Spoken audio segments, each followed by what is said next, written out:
Hello friends, welcome to all. இன்றைக்கி நாம் எதை பற்றி பார்க்க போகிறோன்னா, வீட்டில் இருக்கக்கூடிய பெண்கள் வந்து டெய்லரிங் தொழிலில், அதாவது வீட்லேயே வந்து எப்படி சம்பாதிக்கலாம் அப்படிங்கிறத வந்து நம்ம பார்த்துட்ருக்கோம். அதுக்கு முன்னாடி வந்து நம்ம சேனலை சப்ஸ்கிரைப் பண்ணாதவங்க வந்து சப்ஸ்கிரைப் பண்ணிக்கோங்க. அப்போ தான் நான் போடுற வீடியோஸ் எல்லாம் வந்து உங்களுக்கு உடனுக்குடனே அப்டேட்டாக கிடைக்கும். பொதுவாக டெய்லரிங்னு எடுத்துக்கிட்டோம்னா, அந்த டெய்லர் வந்து ப்ளவுஸ் தைக்கணும், சுடிதார் தைக்கணும், பட்டுப்பாவாடை சட்டை தைக்கணும், ஃப்ராக் தைக்கணும் அப்படிங்கிற கான்செப்ட் எல்லாம் வந்து கிடையாது. ஒரு டெய்லர்ஸ்க்கு என்ன வருமோ அதையே வந்து நம்ம டெவலப் பண்ணி காட்டணும். இப்போ நான் இருக்கிற இடத்துல இருந்து ஒரு 6 கிலோமீட்டர் அவுட்டரில் வந்து சிட்டி இருக்குது. அங்கே வந்து கலை டெய்லர்ஸ்ன்னு சொல்லிட்டு இருக்காங்க. அவங்க கலை டெய்லர்ஸ் வந்து சுடிதார் ஸ்பெஷலிஸ்ட்டு. சுடிதார் மட்டும்தான் தைச்சி கொடுப்பாங்க. வேறு எந்த கார்மெண்ட்டும் வந்து அங்கே தைக்க மாட்டாங்க. அதாவது கிட்டத்தட்ட அவங்களுக்கு வந்து 400-500 கஸ்டமர்ஸ்க்கு மேலே இருக்காங்க. எப்படி அவ்வளோ ரீச் அப்படின்னு பார்த்துட்டோம்னா, அவங்களுக்கு வந்து சுடிதார் மட்டும்தான் நல்லா தைக்க தெரியும். எல்லா டைப்ஸ் ஆஃப் சுடிதாரும் வந்து தெரியும். அதனால் அதை வந்து அவங்களால டெவலப் பண்ணி நல்ல ஒரு க்ரோத் கொண்டு வர முடிஞ்சுது. அதே மாதிரி வந்து பார்த்துட்டோம்னா, எந்த மாதிரி எந்த சைஸ், ரொம்ப குண்டாக இருக்கீங்க, ரொம்ப ஒல்லியாக இருக்கீங்க, உங்களுக்கு ஜஸ்ட்டு பெருசாக இருக்குது, அதனால் உங்களுக்கு நல்லா வராது, ஃப்ரண்ட்டு பேக்கு நல்லா வராது, அங்கே தூக்குது இங்கே தூக்குது, எந்த ஒரு கம்ப்ளைண்ட்டுமே இருக்காது. அவ்வளோ பர்ஃபெக்டாக இருக்கும் சுடிதார் கொடுத்தோம்னா. ஏன்னா நான் காலேஜ் போகிற டைம்லையெல்லாம் வந்துட்டு அவங்ககிட்ட தான் நான் சுடிதார் ஸ்டிச் பண்ணுவேன். அவ்வளோ பர்ஃபெக்டாக இருக்கும். என்ன மாதிரி கேட்டாலும் வந்து ஸ்டிச் பண்ணி எடுத்து கொடுத்துருவாங்க. அந்த மாதிரி வந்து ஒவ்வொருத்தரும் ஒவ்வொரு இதில் வந்து டேலண்ட்டாக தான் இருப்பாங்க. அப்புறம் வந்துட்டு இன்னும் சிலரை பார்த்தோம்னா, நைட்டி மட்டும்தான் ஸ்டிச் பண்ணி கொடுப்பாங்க. அவங்ககிட்ட நைட்டி மட்டும்தான் இருக்கும். நைட்டி வந்து அளவு எடுத்து ஸ்டிச் பண்ணி கொடுத்துருவாங்க. நம்மளுக்கு எப்படி தேவையோ அதுக்கு தகுந்த மாதிரி வந்து அவங்க அளவு எடுத்து எல்லாத்தையும் பர்ஃபெக்டாக பண்ணி கொடுத்துருவாங்க. இந்த மாதிரி நமக்கு என்ன வருமோ, என்ன நல்லா தைக்க தெரியுமோ அதையே வந்து நாம் வந்து ஹைலைட் பண்ணணும். அப்போ தான் நம்ம வந்து அந்த ஒரு இதில் வந்து நம்ம சாதிக்க முடியும். இப்போது எனக்கு நைட்டி தான் தைக்க தெரியும், ஆனால் ப்ளவுஸும் வாங்கி ஸ்டிச் பண்ணி கொடுக்குறேன் அப்படின்னிங்கன்னா, கண்டிப்பாக வந்துட்டு அந்த ஒரு ப்ளவுஸ் தைச்சிட்டு போன கஸ்டமர் வந்து அவங்க நல்லா தைக்கிறதில்ல, அவங்க வேண்டான்னு சொன்னாங்கன்னா நம்மளோட பேர் வந்து டேமேஜ் ஆகிடும். அதுக்கு வந்து நம்ம இடம் தரக்கூடாது. நான் வந்து எல்லாமே வந்து ஸ்டிச் பண்ணுவேன். ப்ளவுஸு, சுடிதாரு, ஃப்ராகு, இந்த மாதிரி எல்லாமே எனக்கு வந்து ஸ்டிச் பண்ண தெரியும். நான் வந்து உடனே எல்லாத்தையும் கற்றுக்கிட்டேனான்னு கேட்டால் இல்லை. நான் வந்து ஸ்டெப் பை ஸ்டெப்பாக தான் எல்லாத்தையும் கற்றுக்கிட்டேன். எப்படின்னா, ஃபஸ்ட்டு வந்து ப்ளவுஸு மட்டும் கற்றுக்கிட்டேன். ப்ளவுஸ் கற்றுக்கிறப்ப வேறு எதுவும் அடிஷ்னலாக கற்றுக்கூடாது அப்படிங்கிறக்காக ப்ளவுஸில் மட்டும் கான்சன்ட்ரேட் பண்ணி ப்ளவுஸை மட்டும் நல்லா ஸ்டிச் பண்ணி பழகினேன். நான் வந்து ஒரு 3-4 டெய்லர்ஸ்கிட்ட வந்து நான் டெய்லரிங் வந்து கற்றுக்கிட்டேன். அப்படி என்னோடய ஜேர்னி வந்து ப்ளவுஸில் வந்து போச்சு. ப்ளவுஸ் நல்லா பர்ஃபெக்டாக கற்றுக்கிட்டதுக்கு அப்புறம் தான் நான் வந்து சுடிதார் பக்கம் வந்தேன். அதுக்கப்புறம் சுடிதார் பக்கம் வந்ததுக்கப்புறம் சுடிதாரில் என்னென்ன மாடல் இருக்கோ அதையெல்லாம் வந்து நான் கற்றுக்க ஆரம்பித்தேன். சுடிதார் தைச்சி பழகினதுக்கப்புறம் நான் வந்துட்டு பட்டுப்பாவாடை சட்டை தைக்கணும், அப்புறம் நைட்டி தைச்சி பழகிக்கணும்னு சொல்லிட்டு கேட்குறப்ப, நைட்டி வந்து அதுக்குன்னு தனியாக கிளாஸ் எல்லாம் கிடையாது. நைட்டி வந்து நம்ம சுடிதார் தைக்கிற மாதிரியே தான், கொஞ்சம் லென்த்தாக தைக்கணும் அப்படின்னு சொன்னாங்க.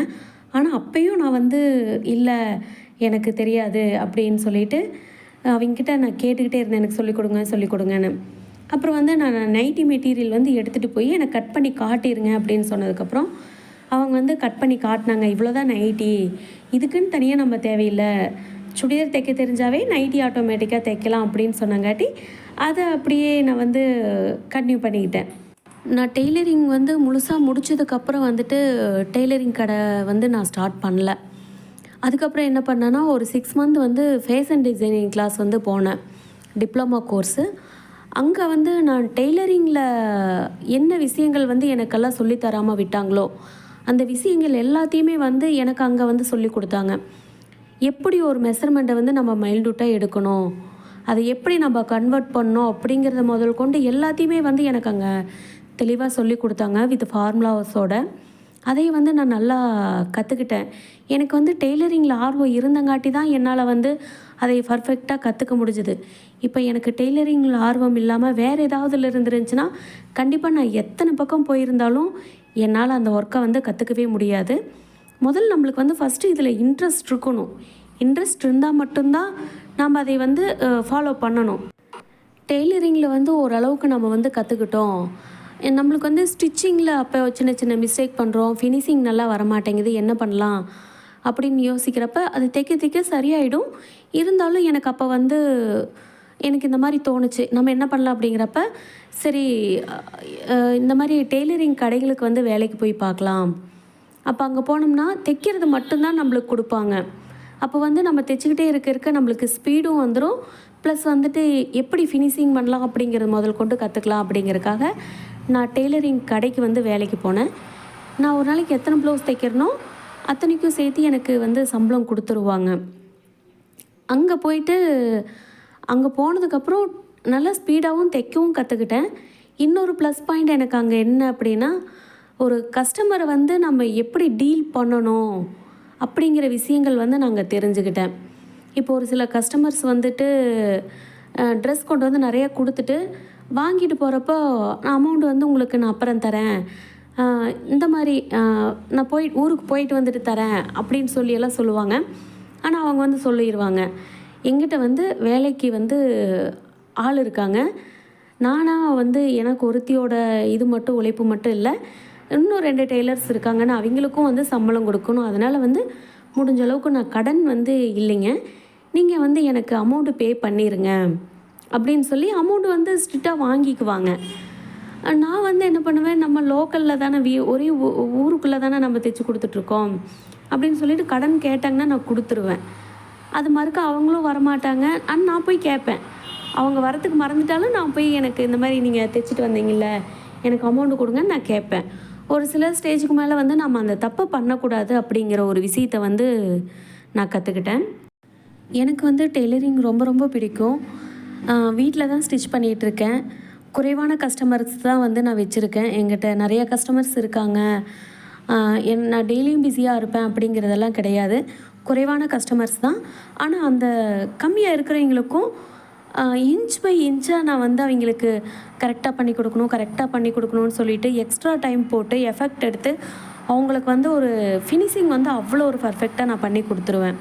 எங்கிட்ட இருக்கிறது எனக்கு வந்து எங்கிட்ட பிடிச்ச விஷயம் வந்து அதுதான். ஏன்னா எல்லாத்துக்கும் ஒரே மாதிரி தான் தைப்பேன். இவங்களுக்கு அப்படி தைக்கணும், அவங்களுக்கு அப்படி தைக்கணும், அந்த மாதிரி இதெல்லாம் எதுவும் கிடையாது. யார் கொண்டு வந்து கொடுத்தாலும் அவங்க வந்து என்னோடய கஸ்டமர். நான் வந்து அவங்களுக்கு பர்ஃபெக்டாக தைச்சி கொடுக்க வேண்டியது வந்து என்னோடய கடமை அப்படிங்கிறது மட்டும் என்னோடய மைண்ட்லேயும் இருக்கும், மனசுலேயும் இருக்கும். அதையே வந்து நான் இன்ன வரைக்கும் ஃபாலோ பண்ணிட்டு தான் இருக்கேன். ஃபைனலாக நான் கட்டிங் போட்டு ஸ்டிச் பண்ண ப்ளவுஸ் வந்து இதுதான். உங்களுக்கு என்னோடய கட்டிங் அண்ட் ஸ்டிச்சிங் வீடியோ பிடிச்சிருந்தால் லைக் பண்ணுங்கள், ஷேர் பண்ணுங்கள், மறக்காமல் சப்ஸ்கிரைப் பண்ணிடுங்க. தேங்க்யூ.